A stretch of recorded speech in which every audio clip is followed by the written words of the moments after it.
Good morning. Class 11 के लिए mole concept का ये क्लास नंबर 4 है। इस क्लास में थोड़ा सा डिफिनेशन आप देख लेंगे, उसके बाद हमारा मोल का लास्ट क्लास होगा। मोल आपका समाप्त हो जाएगा। मोल में थ्योरी कम पूछा जाता। मोल फेमस है अपने न्यूमेरिकल के लिए।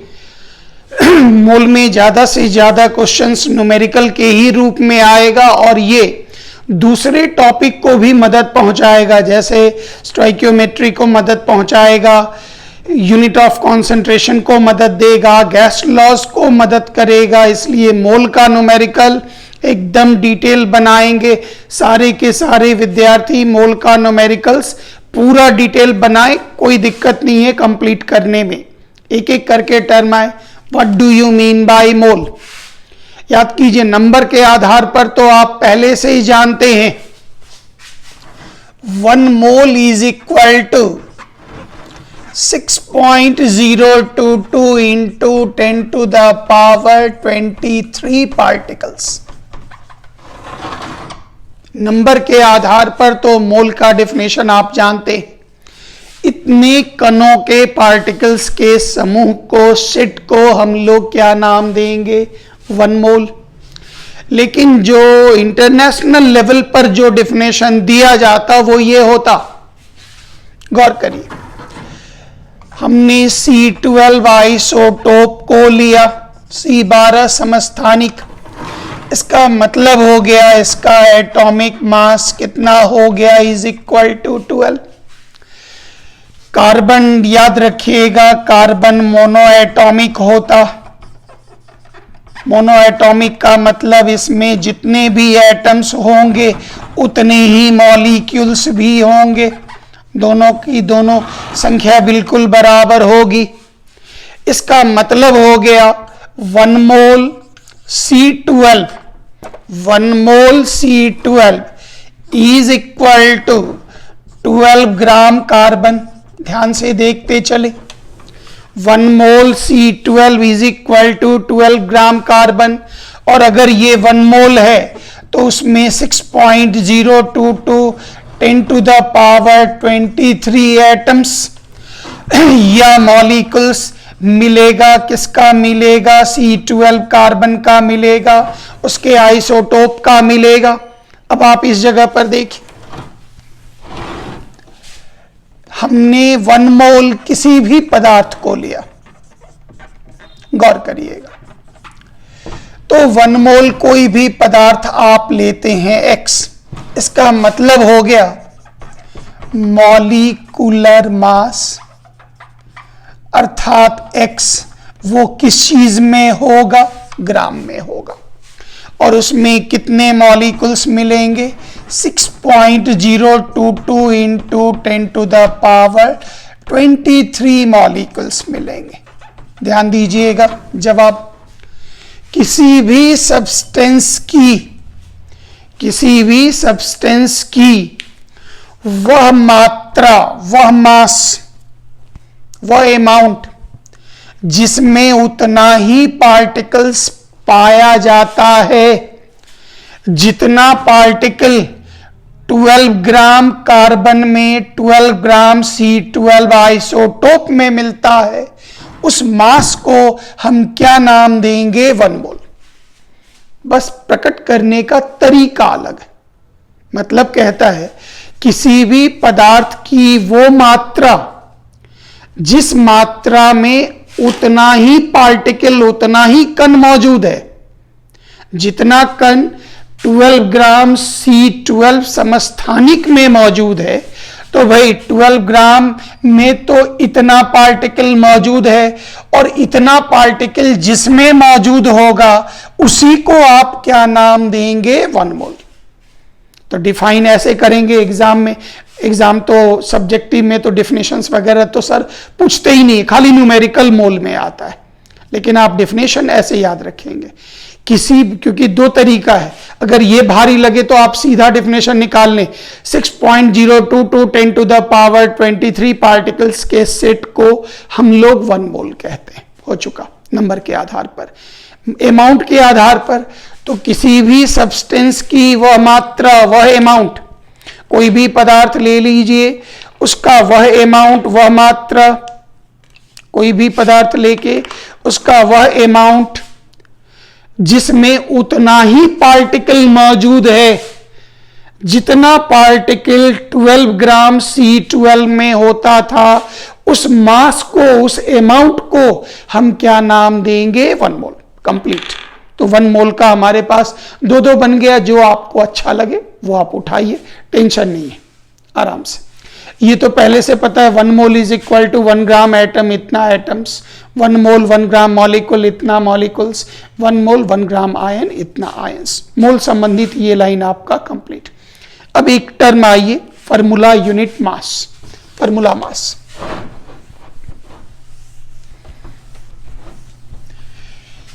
इसको समझने की कोशिश करेंगे जरा। एक छोटा सा खाली वर्ड का चक्कर है और कोई इसमें एक्सेप्शंस वगैरह इसमें नहीं है, गौर करिएगा। जब भी हम मॉलिक्यूल का जिक्र करते हैं, कोई भी मॉलिक्यूल का जिक्र करते हैं, जैसे हमने वाटर लिया, तो वाटर का मॉलिक्यूल H2 एकदम आराम से लिख देते। कभी भी हमने अमोनिया लिया तो भाई अमोनिया का फॉर्मूला क्या होगा? हमने लिख दिया NH3। कभी भी जैसे मीथेन आया तो हमने मीथेन का फॉर्मूला लिख दिया CH4। Very good. Molecular mass मांगे तो इसमें जितने एटम है उसके मास को जोड़ दीजिए। 2 + 16 is equal to 18, 14 + 3 is equal to 17, 12 + 4 is equal to 16। You ये हो गया 1 मॉलिक्यूल का मास। लेकिन अगर आप कोई आयनिक कंपाउंड लेते हैं, आयनिक कंपाउंड लेते हैं मतलब जो मेटल और नॉन मेटल से बना है, और याद होगा स्कूल में जिसमें बॉन्ड का निर्माण इलेक्ट्रॉन के ट्रांसफर स्थानांतरण से होता, मतलब जिसमें metal non metal positive negative होता, उस केस में जरा आप गौर करिएगा। NaCl की संरचना को अगर आप स्ट्रक्चर को देखें तो पहले हो गया Na+, फिर हो गया Cl-, फिर हो गया Na+, Cl-, Na+, Cl-। गौर करिएगा, जुड़ते चले गए। इसमें एक सिंगल मॉलिक्यूल नहीं पाया जाता।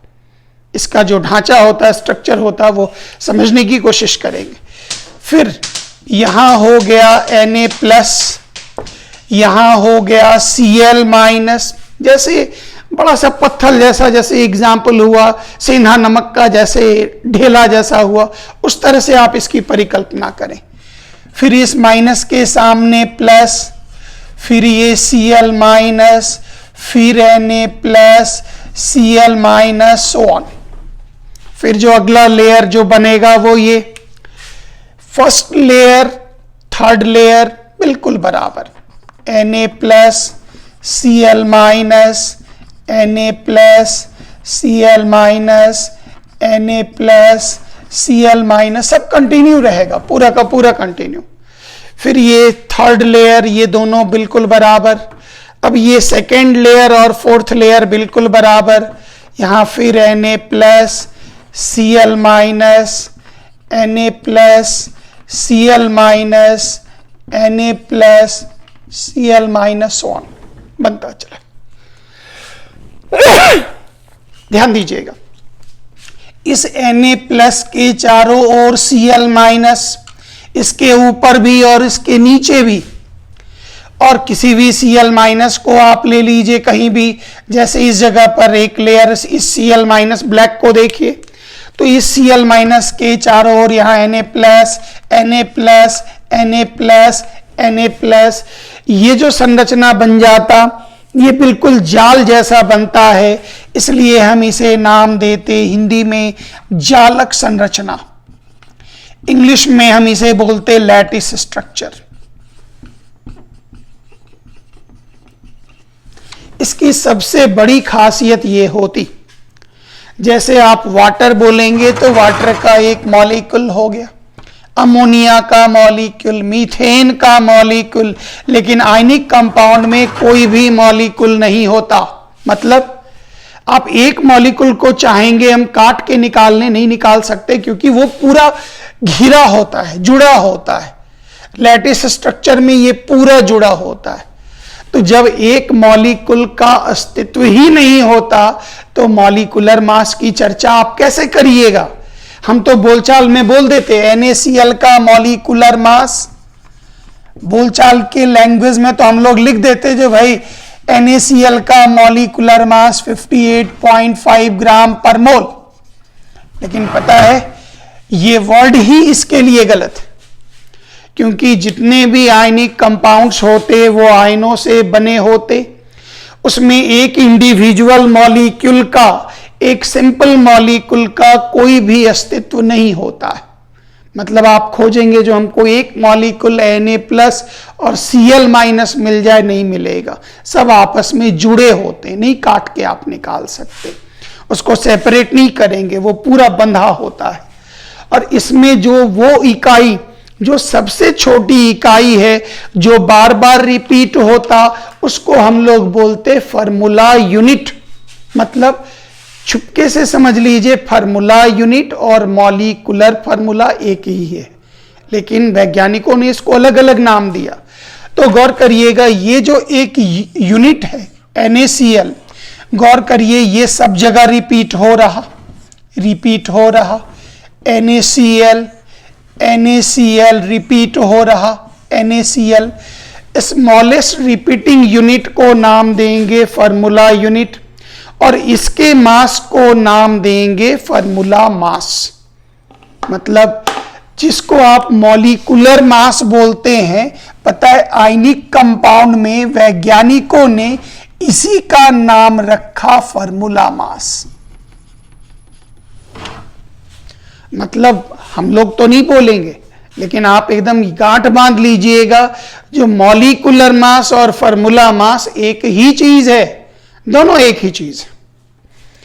Practically no difference between formula mass और मॉलिक्यूलर मास जो हम यूज करते हैं।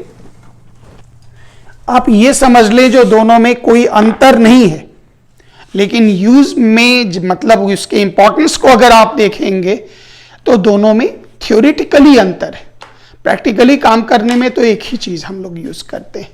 तो ये बन गया, इसमें कोई डिफरेंस नहीं। और यहां से फिर वही चीज जो हमने लिखा 1 मोल, तो आयनिक कंपाउंड के लिए एक वर्ड सब लोगों ने यूज किया, इसको आप तुरंत समझ सकते, बहुत छोटा सा टुकड़ा है, बहुत आसानी से ये आप क्लियर कर लेंगे, वेरी वेरी सिंपल,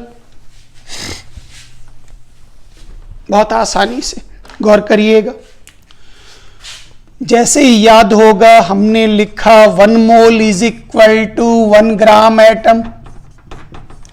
याद कीजिए 1 mole is equal to 1 gram molecule. जैसे हमने यूज किया वैसे ही 1 mole is equal to 1 gram formula mass. और 1 ग्राम फार्मूला मास का मतलब ही हो गया जो फार्मूला मास इन ग्राम, फार्मूला मास इन ग्राम।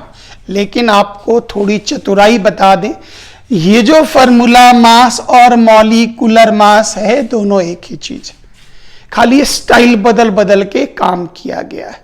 लेकिन कभी भी आप बोल नहीं सकते जो दोनों बराबर है, लेकिन चुपचाप पिछले दरवाजे से काम कर लीजिएगा तो वहां से आपका काम ये हो जाएगा। फिर नेक्स्ट आइए, 1 ग्राम फार्मूला मास NaCl क्या होगा, तो NaCl का फार्मूला मास ग्राम में, कैल्शियम क्लोराइड का कितना 100, मतलब मॉलिक्यूलर मास ही आपको वहां पर भरना है। अब आ जाइए, इसमें एक टुकड़ा है, इसका नाम है ग्राम। आयनिक मास क्या होता, जरा इसके बारे में आपको जानना है, गौर करिए। ये कहलाएगा 1 ग्राम आयन, खाली जान लेना है, यूज बहुत कम होता। तो मान लेते हैं 1 ग्राम आयन, एक आयन X है, is equal to ionic mass of X in gram. ध्यान दीजिएगा, आयनिक मास ऑफ X इन ग्राम। अब याद कीजिए, हम बेसिक क्लास में दिए आयनिक मास कैसे निकलता, चार्ज हटा दीजिए, एटम के मास को जोड़ दीजिए। तो हाइड्रोक्साइड का मास निकालना है, चार्ज हटा दीजिए, 16 + 1 = 17। तो यहां से उठाइएगा, 1 gram ion hydroxide is equal to क्या लिखा जाएगा, आयनिक मास ऑफ हाइड्रोक्साइड इन ग्राम। और हाइड्रोक्साइड का आयनिक मास कितना, तो 17 ग्राम हाइड्रोक्साइड।